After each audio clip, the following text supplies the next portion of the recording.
사랑하는 성도 여러분, 오늘은 부활절 두 번째 주일이자 4.19 혁명 60주년이 되는 날이기도 합니다. 유구한 역사와 전통에 빛나는 우리 대한국민은 3.1운동으로 건립된 대한민국 임시정부의 법통과 불의에 항거한 4.19 민주 이념을 계승하고 조국의 민주개혁과 평화적 통일의 사명에 입각하여 정의, 인도와 동포애로서 민족의 단결을 공고히 하고 모든 사회적 폐습과 불의를 타파하며 안으로는 국민 생활의 균등한 향상을 기하고 밖으로는 항구적인 세계 평화와 인류 공영에 이바지함으로써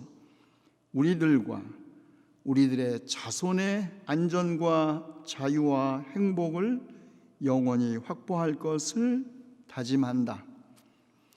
1948년 7월 12일에 제정되고 9차례에 걸쳐 개정된 대한민국 헌법 전문입니다.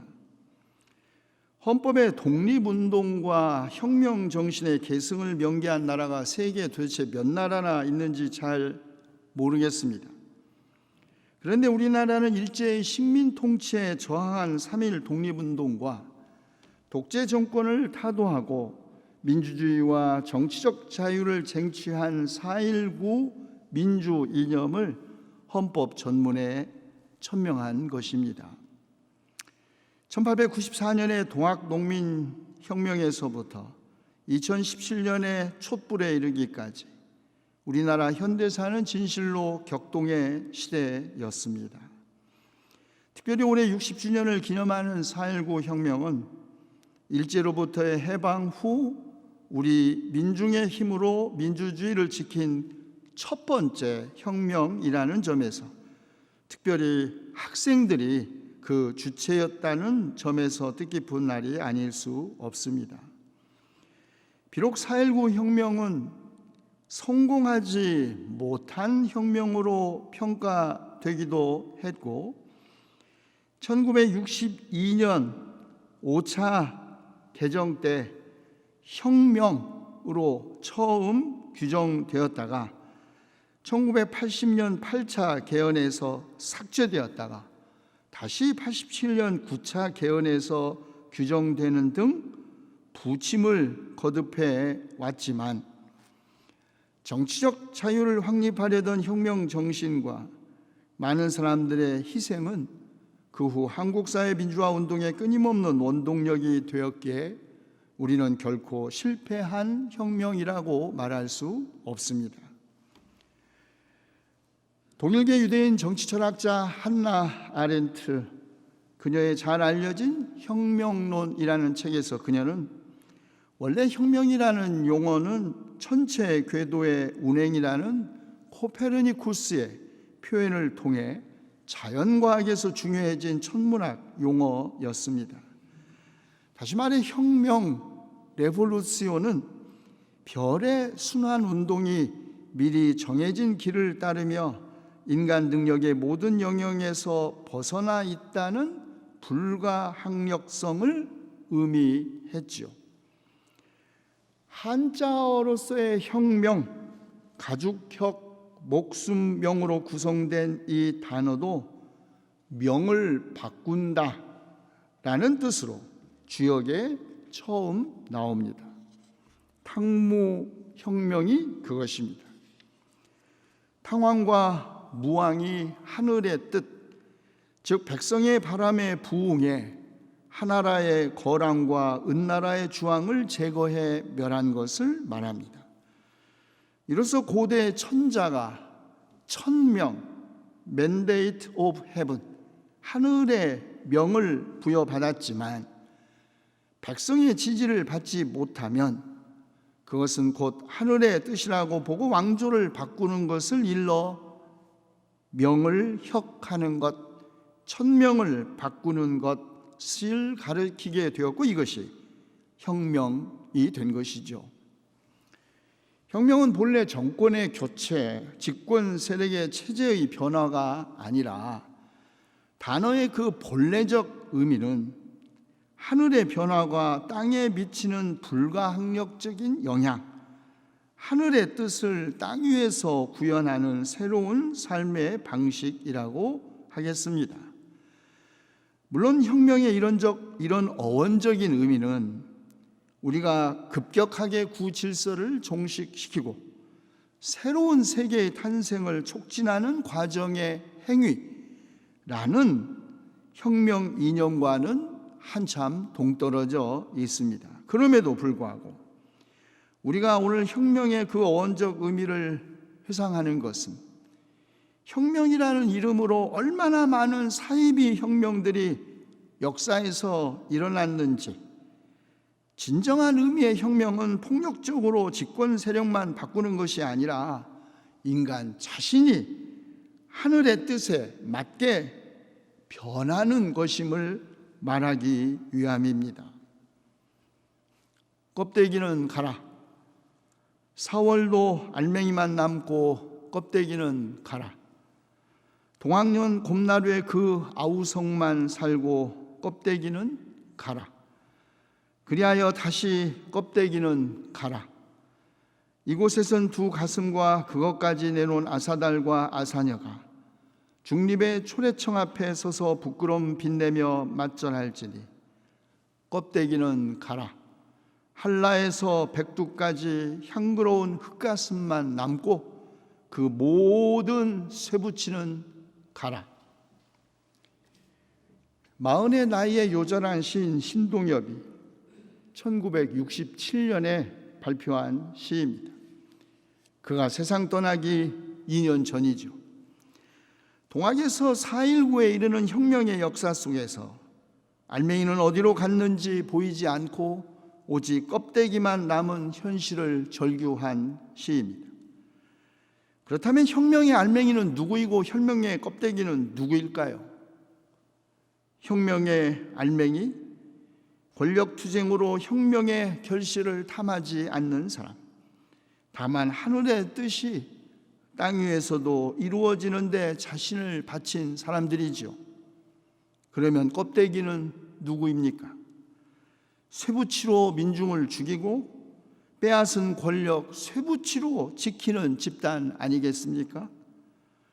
하늘의 뜻을 땅 위에서 구현하는 사람이 아니라 자신의 뜻을 관철하고 사욕을 충족시키는 사람들, 그들이 혁명의 껍데기입니다.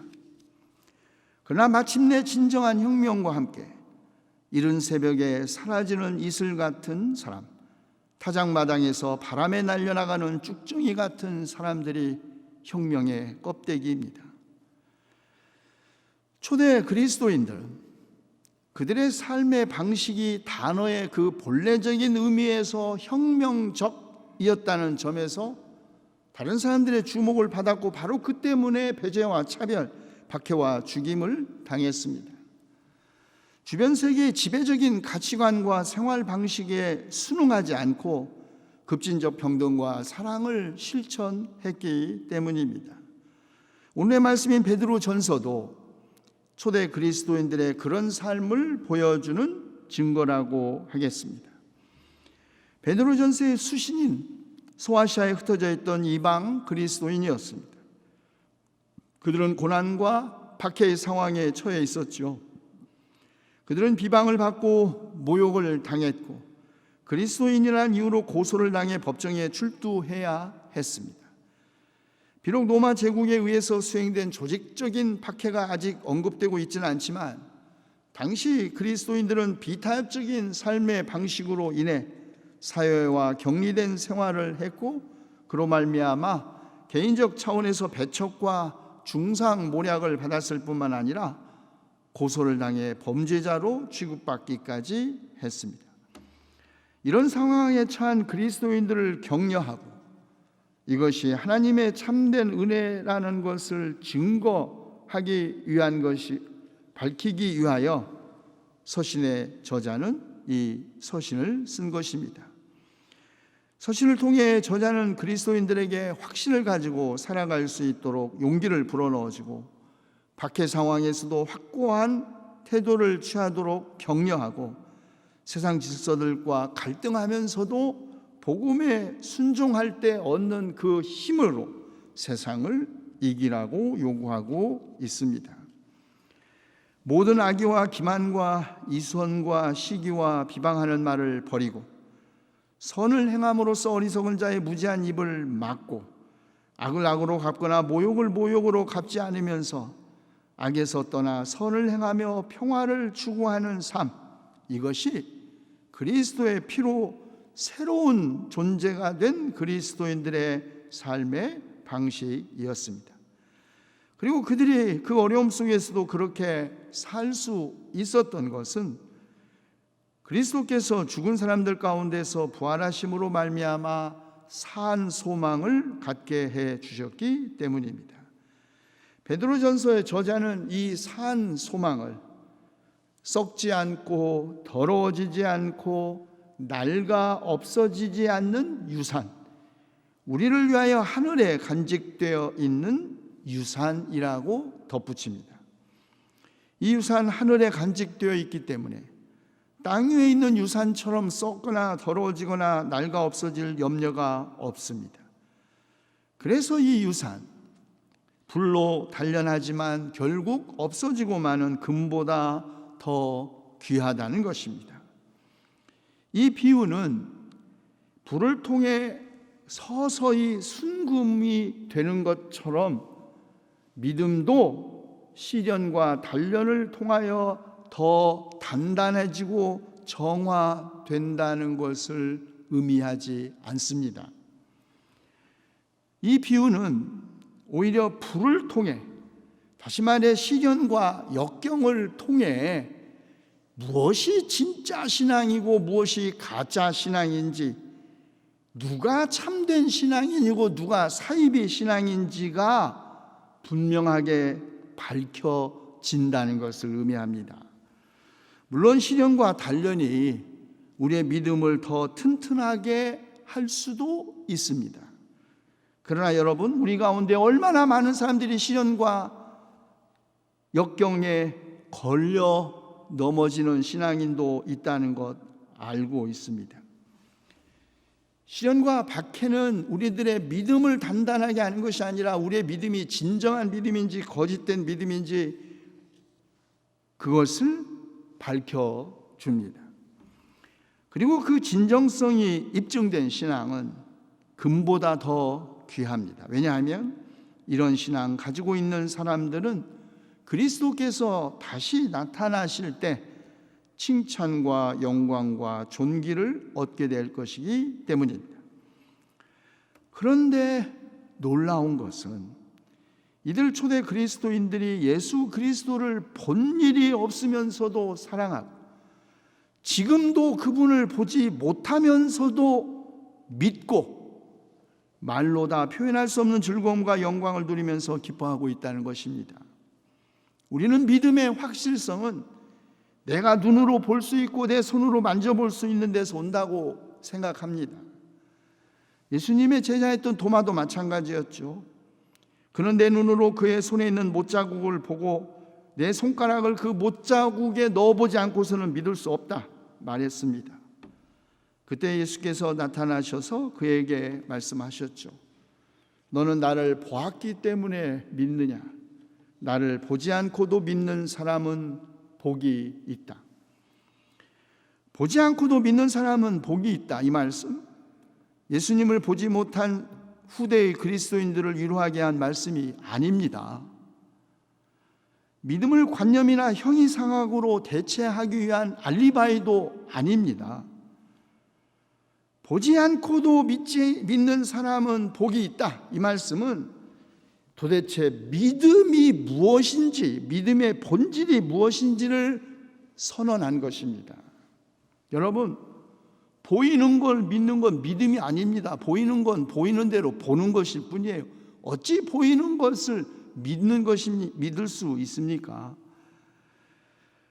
보이는 것을 믿는 것, 믿음이 아니라는 말이죠. 보이지 않는 것, 아직 현실이 아닌 것을 믿는 것이 진짜 믿음이라는 말입니다. 고통과 고난의 현실에서 말로 다 표현할 수 없는 즐거움과 영광을 누리면서 기뻐하는 사람이 진짜 신앙인이죠. 누구나 즐겁고 영광을 누릴 때 기뻐하지 않을 사람 어디 있겠습니까? 그런다고 그를 신앙인이라고 합니까? 아닙니다. 그건 아무나 하는 겁니다. 아무나. 그리고 이 기쁨과 결합된 믿음의 목표, 영혼의 구원입니다. 그런데 이 영혼의 구원, 그리스도인들은 이미 받고 있다고 베드로전서 저자는 말합니다. 그렇습니다. 믿음 자체가 영혼의 구원인 것은 아닙니다. 믿음은 영혼의 구원을 목표로 하고 있고, 지금 고난받고 있는 그리스도인은 이미 영혼의 구원을 받고 있다는 것이죠. 여기서 영혼이라는 단어는 우리가 흔히 생각하는 것처럼 어떤 인간적 존재의 보다 높은 부분이라는 의미에서 그런 이원론적인 의미를 가지고 있을 뿐만 아니라 성서는 살아있는 인격 전체를 의미합니다. 그러므로 영혼의 구원은 심판을 통해 우리가 마지막 때에 받게 될 구원을 의미할 뿐만 아니라 미래, 지금 여기 이 땅 위에서 하나님의 크신 자비로 새로 태어남을 의미합니다. 베드로전서 저자가 말하는 새로 태어남, 이 말은 당시 헬레니즘 세계에 알려져 있었던 것처럼 주술을 통해 무슨 불멸의 존재가 된다거나 제의를 통해 피안의 세계로 옮겨져 신격화되거나 황홀경 체험의 비유나 상징이 아닙니다. 새로 태어남은 인간의 무슨 종교적 속성이나 도덕적 성향이 개발되는 것을 의미하는 것이 아닙니다. 우리가 설령 그런 종교 체험을 한다고 할지라도 여전히 모든 육체는 풀과 같고 그 모든 영광은 풀의 꽃과 같으니 풀은 마르고 꽃은 떨어진다. 이것이 베드로전서 저자가 정의한 인간의 실존입니다. 그러므로 그리스도 안에서 하나님의 크신 자비로 새로 태어남은 우리의 능력이나 가능성이 아니라 전적으로 하나님에 의해서만 가능한 일입니다. 새로 태어남, 거듭남, 인간의 경건한 정신적인 삶의 현상이 아니라 하나님 자신에 의해서 창조된 새로운 삶의 현실입니다. 그리고 우리를 새로 태어나게 하시는 것은 철저하게 하나님 자신의 활동이기 때문에 우리에게 산 희망을 안겨주는 것입니다. 베드로전서 저자는 우리에게 전도 혹은 선교의 의미에 대해서도 새로운 방향을 제시하고 있습니다. 우리는 흔히 전도와 선교를 복음을 선포하고 사랑을 실천하는 것으로 이해합니다. 그런데 베드로전서 저자는 우리가 가진 희망을 온유함과 두려운 마음으로 설명하는 것, 그것이 전도라고 주장합니다. 여러분이 가진 희망을 설명하여 주기를 바라는 사람에게는 언제나 답변할 수 있게 준비를 해 두십시오. 그러나 온유함과 두려운 마음으로 답변하십시오. 그렇습니다. 전도 혹은 선교는 우리의 신앙을 일방적으로 선포하고 다른 사람에게 강요하는 것이 아니라는 말이죠. 믿지 않는 사람들의 질문에 온유한 마음으로 답변하는 것입니다. 우리도 신앙의 삶이라는 도상에서 진리를 찾고 있다는 겸손이 온유한 마음이죠.